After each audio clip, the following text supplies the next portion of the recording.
Well, hello there, my live lovelies. Today I've got an exciting collaboration with the amazing and hugely talented Louise Singleton. This lady I've been admiring for so long now.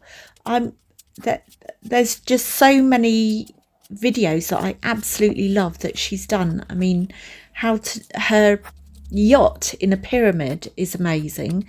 Hollow pyramids. She's just created like a circular kind of storage rack for mica powders. There's just no ends to this lady's ingenuity.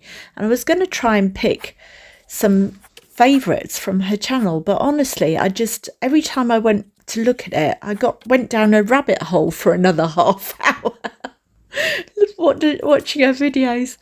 So anyway, let's get back to my video, which is also going to be amazing and phenomenal.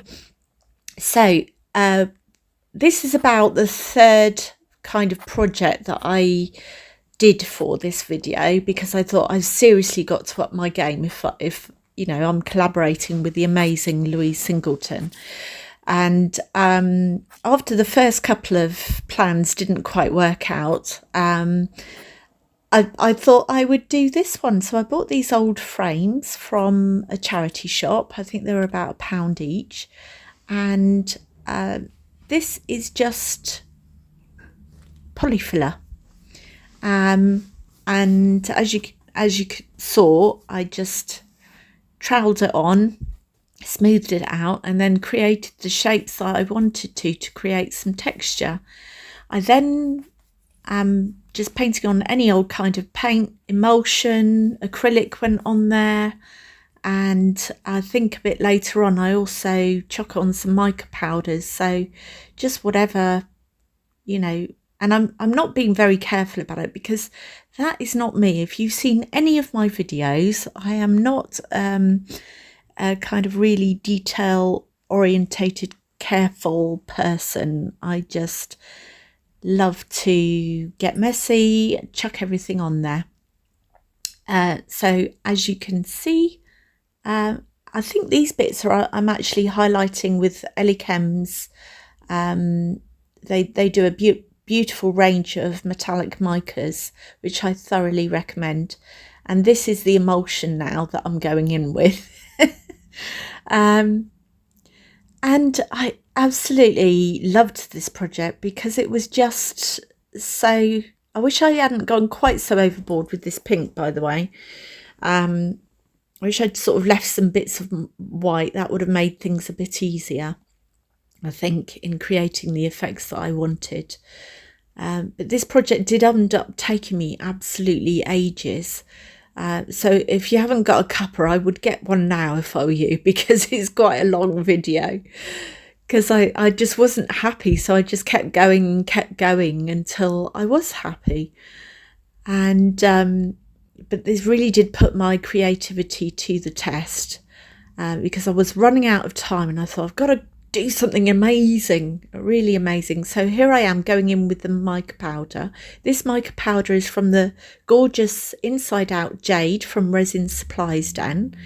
And if you haven't heard of them, they are a Facebook group, very, very friendly. You can buy pretty much whatever you want from Resin. I warn you, you need to take out a second mortgage beforehand, because you'll just want everything. I'm telling you that now. And anyway, yes, back to the video. So as you can see, I'm trying the mica powder now, but it's not yellow enough, so I go and grab some acrylic paint, and then I think I end up chucking some glitter on it. And I'm trying to make the sun in the background really super bright, because it's looking really green, but I don't succeed, and I think I kind of give up in the end. And I'm trying to show that the sun kind of is showing through the waves, my very unrealistic waves. And then I'm trying to make some semblance of some clouds. I have recently started painting, acrylic painting, and I'm doing an art course It's a 14-week art course by a company called Seasons. It's in person and it's amazing. I would thoroughly recommend it. So this art journey is definitely continuing for me. So I'm still mucking around with this picture and really enjoying it. I quite like the texture, that's coming out quite nicely. And here I am just adding the final textures, the final colours, just to add a little bit of contrast because all the colours are starting to sort of blend into one. Now we are finally going to get on to the resin side of things. So this is called Phato or Phthalo turquoise. It's an acrylic ink, and I've also got some Mylar flakes, which are my favourites, and some glitter from Hemway. Yvonne at Resin Supplies Den also sells the most amazing glitters, and I would thoroughly recommend if you want some really unique glitters. So we finally are going to pour some actual resin now. So I'm mixing all up the blue with the Mylar flakes, and then a little bit of this is Process Magenta by Magic Colour. Again, it's in acrylic ink, and I've just sprayed a little bit of isopropyl alcohol on there to try and reduce the chances of bubbles. I pour some clear in the middle, the mixture with the mica flakes and the blue in the bottom, which works really well, not really stirred in so much. Kind of wish that I had blended in the acrylic ink in the Process Magenta, and you can do that by mixing it with a little bit of alcohol first before putting it into your resin. But I would have had resin head by now, so if you've not heard of resin head, it's basically the state that you get into when you're completely absorbed in pouring resin, and it quite often gets me into trouble and makes some very poor decisions. I've now decided that I want to add some alcohol ink. So I think this one's called something blue, Sailor Blue or something like that. But you can chuck any old blue in. You don't have to use this one. And then I put some acrylic ink into some resin. And I've just started using white acrylic ink. It's really pigmented. I thoroughly recommend having a play around with it, and I'm just trying to create the effects that I'm interested in, and of course I keep going and I keep going and I keep going, but I was just absolutely mesmerized. It's so therapeutic resin. I absolutely thoroughly recommend it. And then I'm trying to move it so that it gets into all the corners, and then realizing that it's quite key that the ink, and the effects stay where they are.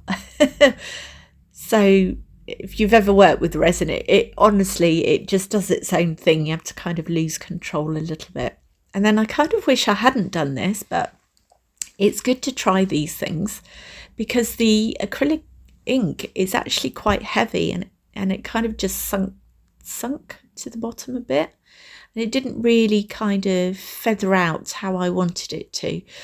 But with this piece, everything that went into it was building up the layers and building the depth to the piece, so I don't completely regret doing it. It still produced some great effects. It just meant that I needed to work a little bit harder to cover up the areas that I thought needed a bit more work, and I'm getting to be a bit of a master of that. So these are interference colours from Resin 8. So I think this is interference blue. It might have been mixed up with a little bit of ocean blue from Jade from Resin Supplies Den, which is a beautiful kind of pearlescent colour. And then this is the iridescent pink from Resin Supplies Den again, and I might have put a little bit of processed magenta in there, but I honestly can't remember. I'm sorry. Well, hello there, my live lovelies. Okay, so I'm just about to start work, and I just could not resist having a look and seeing the results of my little experiment. Are you ready? So I have not peeked. Look at that. So I'm quite pleased that this technique has got so much possibility, I'm telling you. My first foray into doing pieces of artwork. I think it's been a useful experiment, definitely. And it's got so much depth. It has got so much depth in it. Really difficult to see with the glare, but can you see? It's got some depth in it. Love it. Absolutely love it. Right. I think I am going to do one more layer though, and I will show you the final results. Okay, bye. So I decided to put some stickers on, and I think that's improved it considerably. And I also just dabbed on some acrylic paint just to add on some clouds, and I did that with white acrylic paint, and then I added a little bit of red to the white and added some sort of pinks to the bottom, and I think that's made the world of difference actually. I then just mixed up some resin and smoothed it on, and then I decided to put a little bit on the frame. Hello there, my live lovelies. I have not peeked. This is the final unveiling. You're seeing it for the first time at the same time as me. Well, I'm filming it, so obviously I'll have seen it slightly beforehand. Anyway, are you ready? A bit nervous. Oh, wow. I think that is not bad. Unfortunately, it has leaked through the back a little bit, like so, but that's just because the seal was not there. So it's because the seal was not there. So what I should have done is really just lined it with like hot glue or something. But yeah, what do you think? I'm pretty pleased with that. I don't think that's bad for a first go, considering what it started off like. Oh, well, anyway, it's been a journey, hasn't it? It's quite a lot that went into that. And I just want to thank Louise Singleton for collaborating with me. And I know what a busy lady she is. And yeah, I cannot wait to see what you've made, Louise. Take care, and if you haven't liked and subscribed, I would really appreciate it. It really helps my channel to continue. And thanks for joining me. Bye.